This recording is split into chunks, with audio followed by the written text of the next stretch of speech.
I welcome all of you to choosing today's Bible ministry. Hallelujah.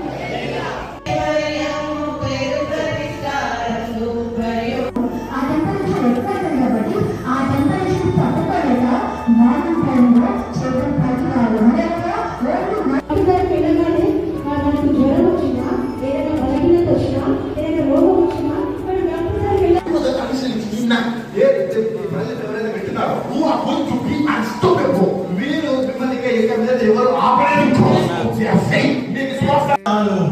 నీతిమంతులు ఏ చెట్టులాగా ఉంటారట? గట్టిగా చెప్పాలా? నచ్చూర వృక్షము వలె. ఏ చెట్టు? Thank you, Lord. Thank you, Lord. Thank you, Lord. Thank you, Lord. Thank you, Lord. Thank you, Lord. Thank you, Lord. Thank you, Lord. ఎందుకు పెడుతున్నానంటే దేవుడు మిమ్మల్ని కూడా ఆనంద దినాల్లో నిలబెట్టుకుంటాడు, మిమ్మల్ని బలపరుస్తాడు, దేవుడు మిమ్మల్ని వాడుకుంటాడు.